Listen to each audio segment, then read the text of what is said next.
Welcome back. The Do Nation Foundation on Wednesday, the 25th of May, hosted its groundbreaking Deeds Driven Dads initiative. The efforts of the foundation are being praised by attendees who received the necessary training on how to be more than just a father.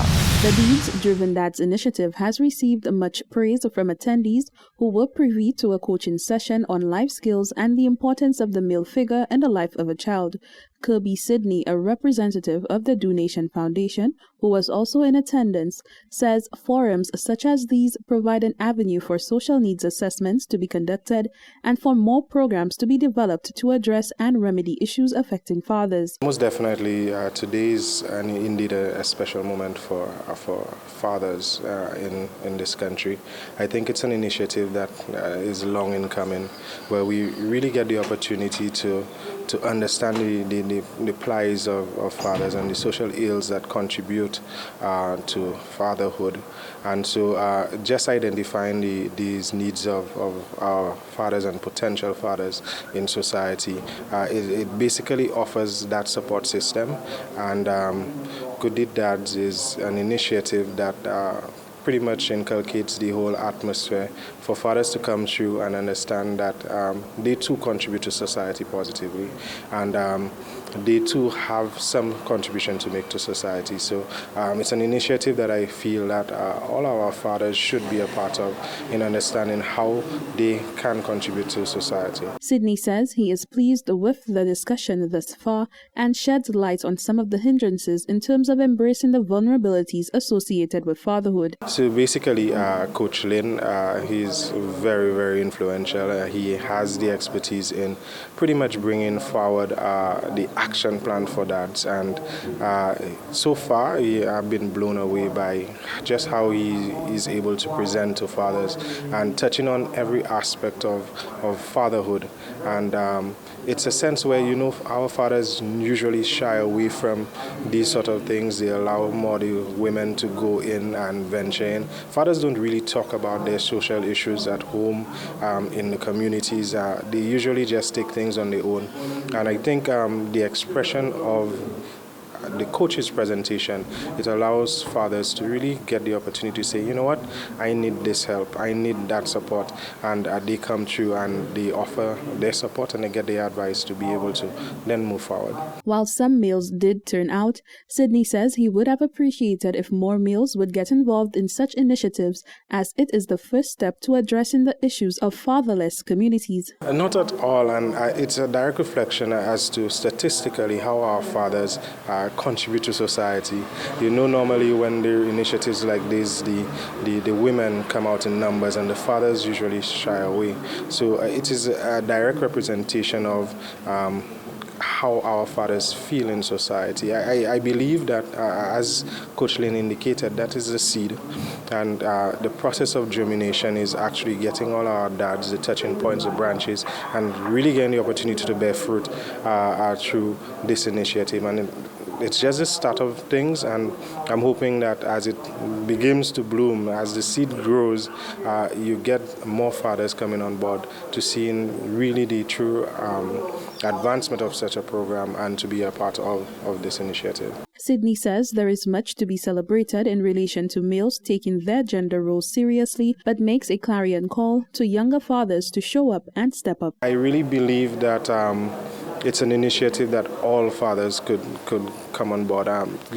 With all fathers being a part of this initiative, as many fathers as possible, I believe that we'd have a better society. I am really happy towards the latter part of our being through the 21st century, where you get a lot more young dads trying to play that role. I'm really appreciated at seeing young fathers taking their kids to school. I'm really taking on that responsibility. And that's something in the past that have not been done, but slowly but surely you're getting a lot more young dads. I'm really wanting to play that role in society. I really believe that with initiatives like these, you get more fathers coming on board, recognizing the their responsibility and owning up to their responsibility.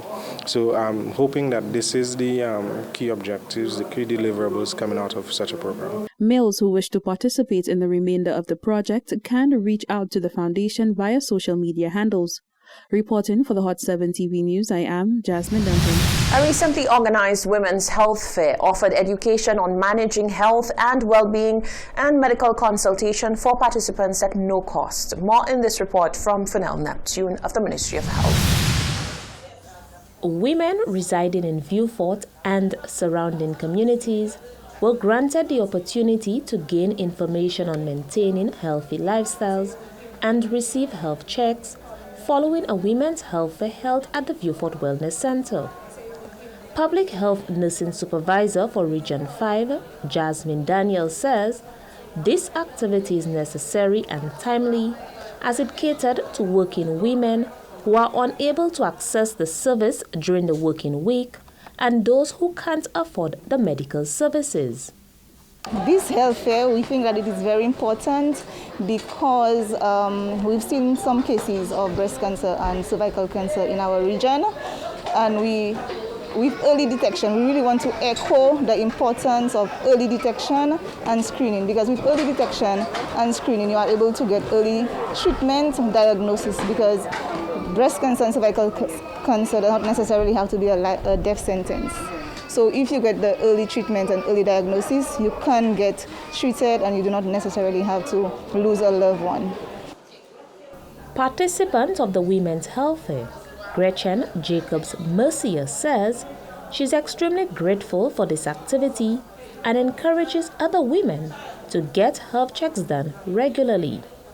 Cancer runs in my family, both breast cancer and colon cancer, so I've always been well aware that it's something I personally need to stay up to date on, my wellness checks and the different tests like the pap smears that are available.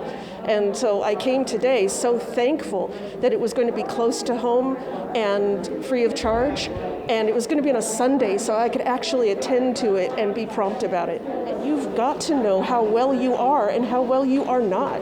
So you've got to come and at least start from some point to know where you are health-wise, and then you just have to monitor it. It's critical. Another participant, Natasha Toussaint, says she's very pleased to gain information which will empower her to improve her overall health.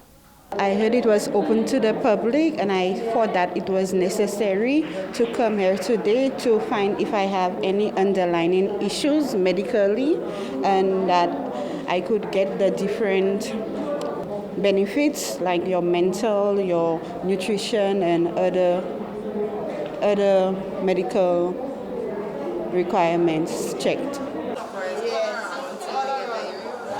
The Women's Health Fair offered the services of breast exam, pap smear, gynecology consultation, dental services, and sexual and reproductive health consultation. The fair also featured information on various health topics such as mental health, breast health, and healthy lifestyles. Reporting from the Communications Unit of the Ministry of Health, Wellness and Elderly Affairs, I am Fennell Neptune. The Balata Primary School has embraced the theme of this year's Literacy Month by opening its doors to the St. Lucia Fire Service and other corporate entities. Students are being fully engaged by officers and members of the media fraternity who read to different classes. A teacher at the school says this is an opportunity for students and community members to share with each other the wonders of reading. Under the theme All Hands on Deck for Literacy, the Balata Primary School on May 26, 2022 welcomed firefighters, police officers, and news reporters to read to students. Students were seen fully engrossed in the stories being read and questioning the readers on their professional backgrounds.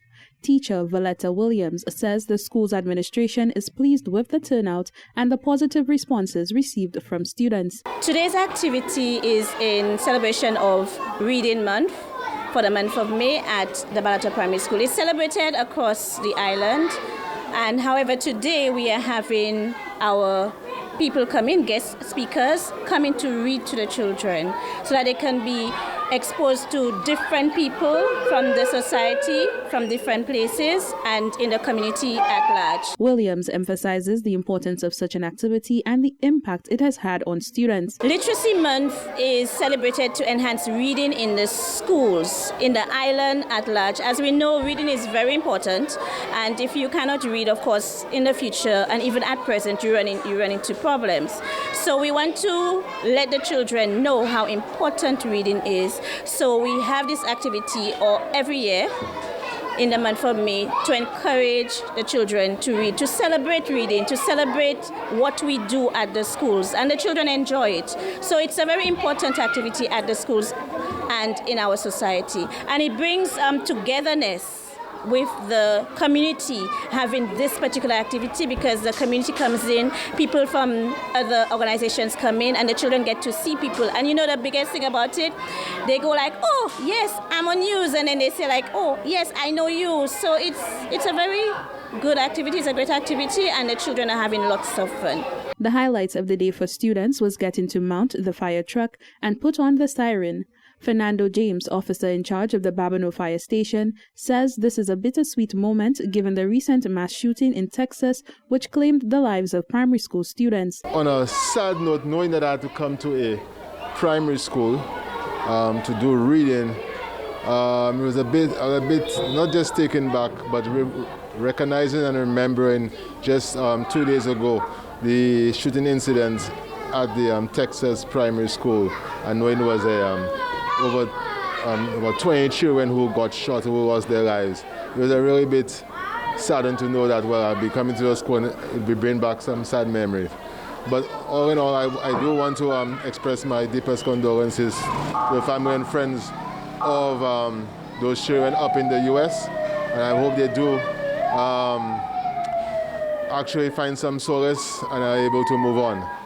Knowing right now, and this month is Reading Month in St. Lucia, it was an honor because this is my first time coming to read to our primary school students. They are very inquisitive, they ask a lot of questions, and a very good, productive questions. I mean, they ask some questions pertaining to, retirement and joining the fire service and being employed, and they're very good, very attentive, and they're much brighter than their age. Nonetheless, James says himself and colleagues appreciated the opportunity to read to the students. The firefighters, some of them were new firefighters, were very enthusiastic and were willing to be here and to assist in reading to the various classes, and also doing a short tour of our fire truck. They were very pleased about it, and they would want to do it again. Reporting for the Hot 7 TV News, I am Jasmine Duncan. This evening, contestants in the upcoming Carnival Queen pageant will meet their sponsors for the first time. This event is just one of many that the ladies will participate in ahead of the big night, where one will be chosen to reign over St. Lucia Carnival 2022. We hear more in this report from Daniela Edwin. After the announcement of 8 successful contestants for the National Carnival Queen pageant, the Carnival Planning and Management Committee, in collaboration with the National Carnival Queen Pageant Committee, will host the sashing ceremony on Thursday, May 26th. The event takes place at the Harbour Club. The sashing ceremony is one of the most anticipated events for Carnival Queen enthusiasts, as the announcement is made as to which sponsors are assigned to which contestants. Following the event, prospective queens become brand ambassadors for the assigned sponsor, and for the remaining weeks leading up to the pageant, they get an opportunity to interact with their sponsors in various ways. 8 contestants were chosen to vie for the title of National Carnival Queen during an audition process which took place on Saturday, April 30th. The 8 contestants vying for the title of National Carnival Queen 2022 are Krista Sataj from Moshi, Kijan Smith from Enchipo Castries, Kanisha Augustus of Grand Riviere Dennery, Meryl Popo from Tiroshe Miku, Nadej McLaurin from Cicero Castries, Niambi Baptist from Cicero Castries, Shania Richard from Cedars Castries, and Zenia Douglas from Lattock Road Castries.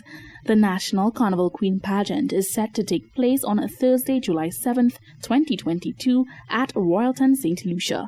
The event forms part of the national calendar of events for the return of St. Lucia Carnival following a 2-year absence due to the COVID pandemic. In 2019, when the Carnival Queen pageant was last held, Wenya Vonell, who was sponsored by Labrie Credit Union, was crowned. The sashing ceremony is expected to be broadcast live from 8 p.m. on various media platforms as well as on Facebook at Carnival St. Lucia. Reporting for Hot 7 News, I am Daniela Edwin. Stay with us, there's more after the break.